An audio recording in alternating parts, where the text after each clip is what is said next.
at this legislative effort. But when it turns out, at the end of the day, what we're talking about is common sense reform.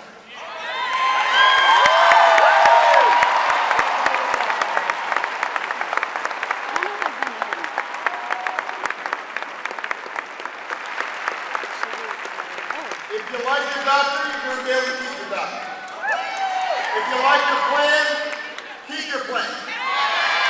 I don't believe we should give government or the insurance companies more control over healthcare in America. I think it's time to give you, the American people, more control.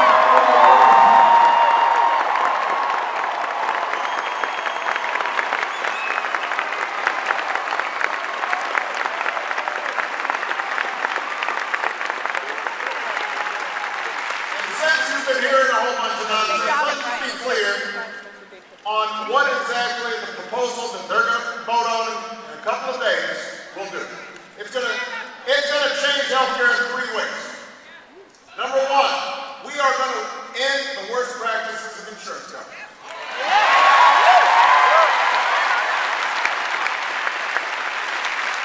This is a patient's bill of rights on steroids.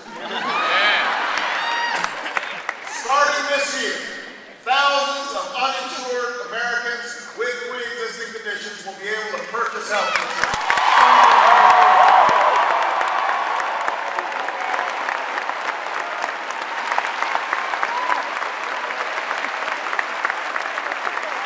Starting this year, insurance companies will be banned forever from denying coverage to children with pre-existing conditions.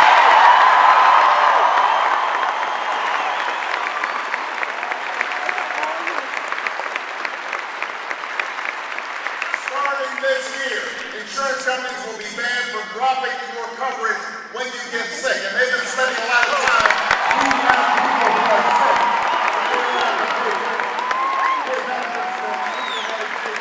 Those practices will end. If this reform becomes law, all new insurance plans will be required to offer free preventive care to their customers. If you buy a new plan, there won't be lifetime or restricted annual limits on the amount of care you receive from your insurance company. And by the way, to all the young people here today, starting this year, if you don't have insurance, all new plans will allow you to stay on your parents' plan.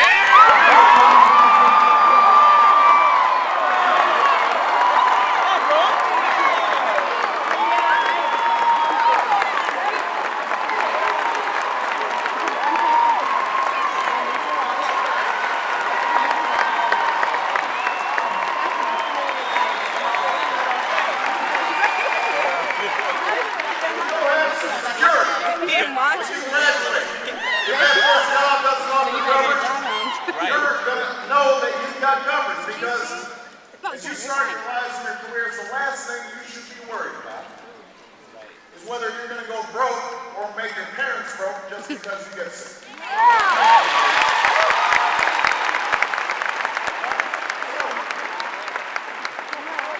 So, that's the first thing this legislation does. Toughest insurance reforms in history. And by the way, when you talk to Republicans, you say, well, are you against this? A lot of them say, no, that part's okay.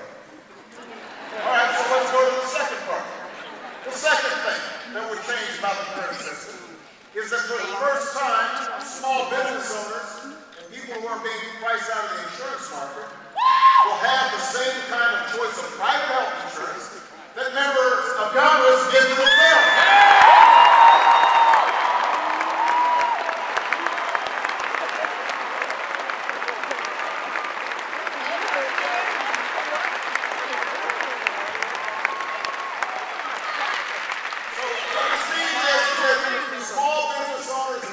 Families, they're going to be able to be part of what's called a big pool of customers that can negotiate with the insurance companies. And that means they can purchase more affordable coverage in a competitive marketplace. So they're not out there on their own just shopping. They're part of millions of people who are shopping together. And if you still can't afford the insurance industry marketplace, even though it's going to be cheaper than what you can get on your own, then we're going to offer you tax credits to help you afford it.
the way, if you're curious, well, how exactly are we saving these costs? Well, part of it is, again, we're not spending our healthcare money wisely. So, for example, if you go to the hospital or you go to a doctor and you may take 5 tests, when it turns out if you just took 1 test and you sent an email around with the test results, you wouldn't be paying $500 per test. So we're trying to save money.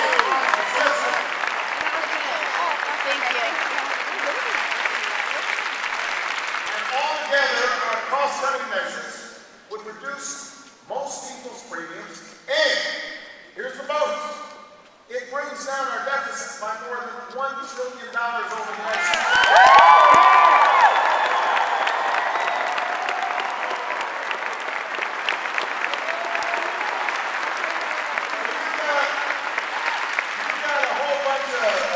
Opponents in this bill saying, well, we can't afford this. We're fiscal conservatives. These are the same guys who passed that prescription drug bill without paying for it. Adding over $1 trillion to our deficit. Oh, we can't afford this.